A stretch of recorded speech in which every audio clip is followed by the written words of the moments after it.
Ya, saya yang paling utama itu ada dua. Pertama olahraga. Yang kedua saya memang menggemari mendengar musik. Ya. Jadi hampir tiap hari saya isi di waktu senggang saya itu untuk olahraga dan mendengar musik. Sekali-sekali kadang baca novel, ya, yang membuat pikiran kita selalu segar, ya.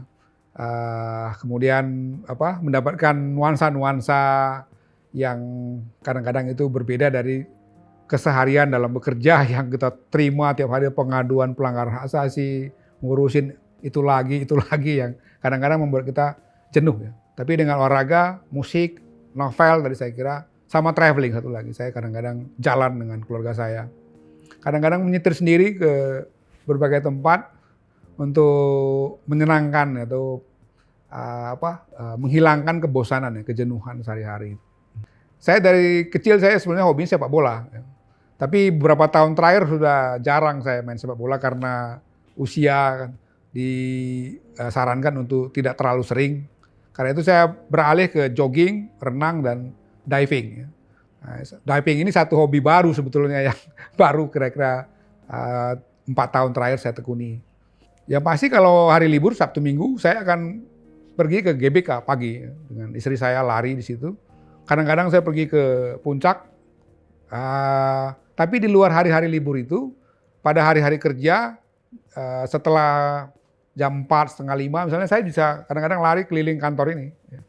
Untuk bagi saya itu tidak hanya olahraga, tapi itu relaksasi gitu. Lari atau jogging itu bagi saya relaksasi, menurunkan ketegangan otak, dan menyenangkan. Bahkan saya di masa pandemi, olahraga saya lebih intensif dibandingkan pada masa sebelumnya. Kami diving di Pulau Seribu saja. Yang penting diving aja lah, walaupun sebenarnya diving di Pulau Seribu kan sudah tidak semenarik pergi ke daerah Indonesia Timur atau ke Aceh, Bali misalnya. Tapi setidaknya pengalaman kita masuk ke dasar laut, itu satu pengalaman yang menurut saya sangat menakjubkan. Ada suasana ketenangan, ada suasana di mana kita diminta untuk betul-betul fokus, ya. Hati-hati misalnya, tidak sembarangan melakukan gerak dan lain-lain tuh. Jadi itu melatih saya juga secara psikologis. Sudah direncanakan mungkin setelah Lebaran nanti kita mau ke Labuan Bajo dengan istri. Ya. Kemudian tentu aja Wakatobi salah satu, ya. Tempo hari saya ke daerah sana tapi karena itu ngurusin kasus nggak punya waktu. Kadang-kadang kan diving itu di sela-sela kita bekerja, ya. Saya ada tugas misalnya di Aceh, kemudian ada 1-2 hari kita pergi ke Pulau Sabang untuk diving. Gitu.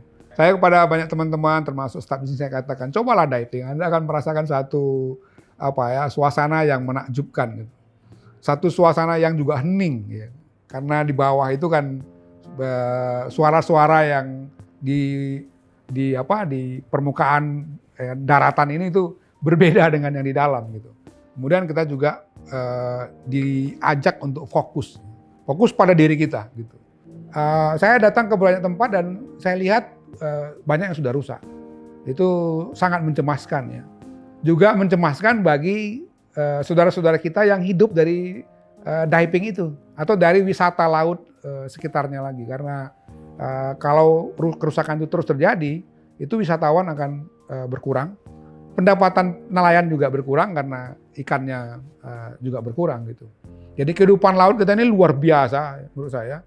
Banyak teman-teman saya di luar negeri itu cemburu dengan kekayaan alam laut kita. Nah kalau kita tidak jaga itu, kita sebenarnya kehilangan kekayaan yang luar biasa dimiliki oleh Indonesia.